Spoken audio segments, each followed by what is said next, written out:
اعوذ باللہ من الشیطان الرجیم، بسم اللہ الرحمن الرحیم۔ کروں تیرے نام پہ جاں فدا،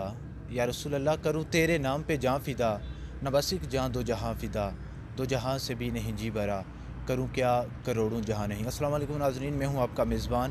دانش ارشد اور آپ دیکھ رہے ہیں دانش ارشد آفیشیل۔ ناظرین، موجودہ دور میں قادیانیوں کی جو سرگرمیاں ہیں پاکستان بھر میں اور کشمیر میں کافی حد تک بڑھ گئی ہیں۔ سوشل میڈیا کے ذریعے اور مختلف سورسز کے ذریعے نوجوان نسل کو اپنی طرف راغب کیا جا رہا ہے۔ تو انشاءاللہ آج ہم قادیانیوں کے حوالے سے اور عقیدہ ختم نبوت کے حوالے سے ہم مفتی صاحب سے گفتگو کریں گے کہ ہمارے مہمان ہیں مفتی محمد وسیم رضا صاحب۔ ماشاءاللہ آپ چیئرمین ہیں سنی اتحاد کونسل کے، اس کے علاوہ آپ سابق مفتی ہیں وزیر اعظم سیکریٹریٹ کے۔ محترم، بہت شکریہ آپ نے اس کار خیر کے لیے ہمیں وقت دیا۔ سب سے پہلے آپ ختم نبوت کے حوالے سے اور قادیانیوں کے حوالے سے ہمیں بتا دیں۔ بسم اللہ الرحمن الرحیم۔ ما کان محمد ابا احد من رجالکم ولکن رسول اللہ وخاتم النبیین، صدق اللہ مولانا العظیم۔ اللہم صلی علی سیدنا و مولانا محمد وعلی آل سیدنا و مولانا محمد وبارک وسلم۔ دانش بھائی، آپ کا بہت شکریہ، آپ نے ایک انتہائی اہم موضوع پر بندہ ناچیز و خاکسار سے ختم نبوت کے حوالہ سے کچھ کہنے کو آپ نے کہا ہے، گزارش کی ہے۔ تو سب سے پہلے آپ کے جو ناظرین ہیں انہیں یہ معلوم ہونا چاہیے کہ ختم نبوت ایک ایسا عقیدہ ہے کہ جو اسلام کی اساس ہے، اس کی بنیاد ہے، کیونکہ جو بھی پیغمبر سینہ زمین پر نبوت کا پیغام لے کر آیا، حضرت آدم علیہ السلام سے لے کر جناب عیسیٰ روح اللہ تک، وہ تمام انبیاء سابقین جو ہیں نبوت و رسالت کے ساتھ اس دنیا میں آئے، اور انسانیت کے لیے لازم تھا کہ وہ ہر دور کے ہر پیغمبر کی نبوت پر ایمان لائیں۔ لیکن جب رسالت پناہ صلی اللہ علیہ وسلم ختمی مرتبہ جناب محمد مصطفیٰ صلی اللہ علیہ وسلم کا ظہور ہوا، آپ کی جلوہ گری ہوئی، آپ کی ولادت ہوئی، آپ کی بعثت ہوئی، تو اللہ رب العالمین نے آپ پر باب نبوت پر کو بند کر دیا اور فرمایا کہ ہم نے آپ کو خاتم النبیین بنا کر بھیجا ہے، کہ آپ سے ماقبل جتنے بھی انبیاء کرام اس سینہ زمین پر آئے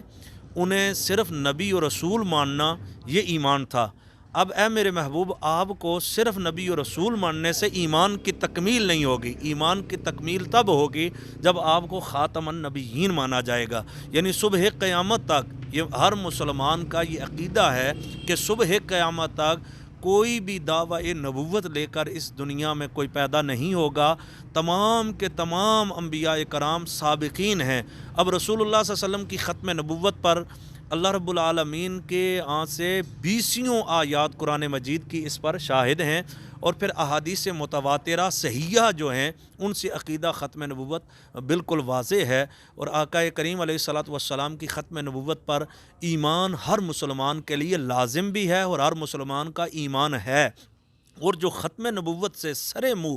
ایک بال کے برابر بھی آگے پیچھے ہوتا ہے تو اس کا ایمان کامل نہیں رہتا۔ مسلمان ہے ہی وہ، مسلمان کی ڈیفینیشن میں یہ چیز لازم ہے کہ تمام انبیاء کرام، ہم جب عقیدے کے باب میں جب ہم عرفاً ہم اسے پڑھتے ہیں آمنت باللہ و ملائکتہ و کتبہ و رسلہ، ہم اللہ کی ساری کتابوں پر ایمان رکھتے ہیں، سب رسولوں کی رسالت پر ایمان رکھتے ہیں، لیکن رسول اللہ صلی اللہ علیہ وسلم کو ہم ختم الرسل مانتے ہیں، تمام رسولوں کا آخری مانتے ہیں، تمام رسولوں کا امام اور مقتدا بھی مانتے ہیں، تو تب جا کر مسلمان کا یہ عقیدہ ختم نبوت ہے جو مکمل ہوتا ہے۔ اب یہ عقیدہ جو ختم نبوت ہے، اس پر سب سے اہم چیز یہ ہے کہ آقا کریم علیہ الصلوۃ والسلام اس سینہ زمین پر جب تشریف لائے تو آپ کی قیامت کی صبح تک یہ آپ کی نبوت جاری و ساری ہے، اور اس نبوت کے حوالہ سے یہ تھا کہ یہ اتنا واضح عقیدہ تھا۔ آقا کریم علیہ الصلوۃ والسلام کے دور ظاہری میں بھی یہ ایسا ہوا، اور آپ کے بعد بھی فوراً حضرت ابوبکر صدیق رضی اللہ تعالیٰ عنہ کے دور سے لے کر یہ 1900 تک، یہ بر صغیر پاک و ہند تک یہ فتنہ سر اٹھاتا رہا۔ ختم نبوت پر ہمیشہ سے جو لوگ تھے وہ حملہ آور ہوتے رہے۔ اب اگر ہم تاریخ کو دیکھتے ہیں، اسود انسی سے لے کر مسیلمہ کذاب سے لے کر، اور یہ جو مسیلمہ کذاب بر صغیر ہے یعنی غلام احمد قادیانی، اس کے فتنے تک ہمیشہ یہود و ہنود کی اس کے پیچھے سازشیں کار فرما رہی، انہوں نے یہ کام کیا، لیکن ہم اسلام کی جب ہم اسٹڈی کرتے ہیں، اسلام کو ہم دیکھتے ہیں، تاریخ کا مطالعہ کرتے ہیں، قرآن و حدیث کو پڑھتے ہیں، تو ہمارے سامنے یہ آتا ہے کہ صحابہ کرام نے ختم نبوت کے حوالہ سے جانیں قربان کی ہیں، اور مسلمہ کذاب کے خلاف حضرت سیدنا صدیق اکبر رضی اللہ تعالی عنہ آپ کے حکم پر صحابہ کرام سینکڑوں کی تعداد میں حفاظ صحابہ کرام انہوں نے اپنے جانوں کے نذرانے پیش کیے۔ اور پھر ہم یہ دیکھتے ہیں کہ قرون اولیٰ سے یہ آج تک قرون آخر تک یہ سلسلہ آج تک دور تک اور آخر تک یہ چلتا رہے گا۔ لیکن جب بر صغیر پاک و ہند میں ہم دیکھتے ہیں تو یہ لانچ کیا گیا باقاعدہ سے، انگریز نے اس غلام احمد قادیانی کو، اس لائن کو باقاعدہ سے انہوں نے لانچ کیا۔ اب ہوا کیا کہ یہ 1870 یعنی 1870 سے اس نے یہ باقاعدہ سے سلسلہ شروع کیا۔ پہلے اس نے 85 میں 1885 میں اس نے مجدد ہونے کا دعویٰ کیا۔ مجدد کے بعد اس نے گریجولی اس نے اپنے آپ کو تبدیل کیا۔ یہ سیالکوٹ سے اٹھا، اور آپ اس کو دیکھتے جائیں کہ ان کے کہاں تک ان کا سلسلہ تھا۔ اور میں سمجھتا ہوں دانش بھائی کہ آپ کے دیکھنے والے جو ہیں ان تک یہ اویئرنس ہونی چاہیے، ہماری نوجوان نسل کو پتہ ہونا چاہیے کہ یہ انگریز کا لگایا ہوا، کاشت کیا ہوا یہ پودا تھا کہ اس نے 1900 میں جا کر یہ باقاعدہ طور پر ایک درخت کی شکل اختیار کرتا ہے۔ تو ہمیں یہ دیکھنا ہوگا کہ اس کے پیچھے کون لوگ تھے۔ آج بھی پوری دنیا میں یہ لوگ، ابھی جو ہمارے سوشل میڈیا اور میڈیا پر جو یہ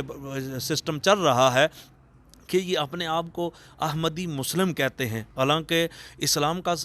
کے ساتھ ان کا کوئی تعلق نہیں ہے، اور یہ اپنے آپ کو دعویٰ یہ رکھتے ہیں۔ ہمارا جو پاکستان کا آئین ہے وہ بھی انہیں غیر مسلم اقلیت کہتا ہے، اور ہمارا دین بھی انہیں کافر کہتا ہے۔ تو بائیں ہم انہیں کافر کہتے تھے، کہتے ہیں اور کہتے رہیں گے۔ یہ کل بھی لانتی تھے، آج بھی ہیں، آنے والے کل میں بھی رہیں گے۔ اور ان کو جو سپورٹ ہے وہ انٹرنیشنل ورلڈ کی، پوری دنیا کی جو ہو رہی ہے، بالخصوص جو ویسٹ ہے، ہمارا مغرب جو ہے، وہ ان لوگوں کو پروٹیکٹ کرتا ہے۔ تو یہ 1885 میں اس نے مجدد ہونے کا دعویٰ کیا، 1890-91 میں اس نے باقاعدہ سے مسیح موعود ہونے کا جو ہے وہ دعویٰ کر دیا، اور 1898 میں اس نے باقاعدہ سے اپنے آپ کو نبی کہنا شروع کر دیا۔ اور معاذ اللہ اس کی جو کتب ہیں، ہمارے ایسے لوگ جو اپنا ایمان اور عقیدہ بھی خراب کرتے ہیں، تو وہ کہتے ہیں کہ جی دیکھیں یہ بھی داڑھی بھی رکھتے ہیں، یہ کلمہ بھی پڑھتے ہیں، لا الہ الا اللہ محمد رسول اللہ، یہ بھی کہتے ہیں، فلاں کہتے ہیں۔ اب میں اس پر زیادہ جو ہے وہ وقت نہیں ہے کہ اس پر میں سیر اصل گفتگو کر سکوں۔ پیغام یہ ہے کہ یہ گریجولی اس نے اپنے آپ کو تبدیل کیا، اور 1898 میں جب اس نے نبوت کا دعویٰ کیا، اس دور کے تمام علماء نے جو بر صغیر پاک و ہند کے تھے، اور ہمارے عجم کے علماء اور عرب کے علماء، ان تمام نے متفقہ اور متفقہ طور پر کہا کہ اس بندے نے جو دعوے کیے ہیں اور جو یہ دعویٰ کر رہا ہے یہ خود بھی کافر ہے، اس کے ماننے والے بھی کافر ہیں۔ اور ان کا جو اس فتنے کا جو ارتداد کرنے والی شخصیات تھیں، ان میں سرخیل اور سب سے اول پوزیشن پر جو شخصیت جنہوں نے کردار ادا کیا وہ تاجدار گولڑا حضرت سید مہر علی شاہ صاحب رحمۃ اللہ تعالی علیہ کی ذات تھی، اور اس کے علاوہ تمام مسالک کے علماء کرام تھے جنہوں نے تحریری طور پر اور تقریری طور پر اس کا رد کیا، اور اس کو ہر جگہ ہر میدان میں شکست فاش دی۔ اور آج میں یہ دیکھتا ہوں کہ پاکستان میں حالانکہ 73-74 کے آئین میں انہیں باقاعدہ طور پر غیر مسلم اقلیت ڈکلیئر کر دیا گیا، وقتاً فوقتاً پاکستان میں بھی یہ سازشیں ہوتی رہیں۔ آج یہ ہے کہ انٹرنیشنل سطح پر انہیں جو ہے وہ باقاعدہ پروٹیکٹ کیا جا رہا ہے، ان کے حوالے سے معاملات ہو رہے ہیں، لیکن مسلمان سب کچھ برداشت کر سکتا ہے، حضور کی ناموس، حضور کی جو توہین ہے وہ کبھی بھی برداشت نہیں کر سکتا۔ اس سے بڑی اور کیا توہین ہوگی کہ ایک جھوٹا اور جو دجال ہے، جو کذاب ہے، وہ اٹھ کر کہے کہ میں بھی نبی ہوں، اور رسول اکرم صلی اللہ علیہ وسلم کے مقابلہ میں آ کر اس طرح کی بات کہے۔ تو میں سمجھتا ہوں کہ مسلمانوں کے لیے لازم ہے، ہماری نوجوان نسل، ہماری ینگ جنریشن، انہیں چاہیے کہ اپنے عقائد کی طرف رجوع کریں، علماء کی طرف رجوع کریں۔ خطہ کشمیر میں اس وقت جو ہے وہ بڑی صورتحال نازک ہے۔ ہمارا یہ جو پہاڑی بیلٹ ہے اس میں ان کی جو سرگرمیاں ہیں بہت تیز ہو چکی ہیں، میرپور سے لے کر تتا پانی گوئی تک اور دیگر علاقوں میں ان کی سرگرمیاں پھیلی ہوئی ہیں، اور انہیں لوگ کہیں نہ کہیں سے ضرور پروٹیکٹ کرتے ہیں۔ وہ حکومتی صفوں میں بھی ہوتے ہیں، وہ یہ جو ختم نبوت کے حوالہ سے کام تھا، کام ہے، اور یہ کام انشاءاللہ ہوتا رہے گا۔ ماضی قریب میں حضرت امیر المجاہدین شیخ الحدیث علامہ حافظ خادم حسین رضوی صاحب نے جس طرح ختم نبوت کے حوالہ سے پہرا دیا، کام کیا، اور آزاد کشمیر میں بھی ہمارے بہت سارے لوگوں نے، اور بالخصوص حضرت صاحبزادہ پیر محمد عتیق الرحمن صاحب رحمۃ اللہ تعالیٰ علیہ نے اس خطہ میں ختم نبوت کے حوالے سے بڑا کام کیا۔ ہم ان کا اعتراف بھی کرتے ہیں، ان کے لیے دعا گو ہیں، اللہ تعالیٰ ان کے درجات بلند فرمائے۔ اور ہماری یہ جو اسمبلی ہے آزاد کشمیر کی موجودہ اسمبلی جناب راجہ فاروق حیدر خان کی قیادت میں، انہوں نے جو ہے ختم نبوت پر باقاعدہ لیجسلیشن کی ہے، اس کو باقاعدہ آئین اور قانون کا جو دیا ہے، ہم یہ امید رکھتے ہیں کہ انشاءاللہ اسے کما حق ہو نافذ بھی کیا جائے گا۔ اللہ تعالیٰ مسلمانان کشمیر کی، مسلمانان عالم کی خیر فرمائے اور عقیدہ ختم نبوت پر ہمیں قائم رہنے کی توفیق عطا فرمائے۔ بارے دیگر میں آپ کو مبارکباد دیتا ہوں، آپ کی ساری ٹیم کو مبارکباد پیش کرتا ہوں۔ اللہ تعالیٰ آپ کو آپ کی جوانیوں میں برکتیں عطا فرمائے۔ اس طرح کے پروگرامات ضرور کریں جس سے لوگ دین سے آگاہ ہوں اور اپنے کشمیر اور پاکستان کے حالات سے بھی آگاہ رہیں۔ والسلام علیکم ورحمۃ اللہ تعالیٰ وبرکاتہ۔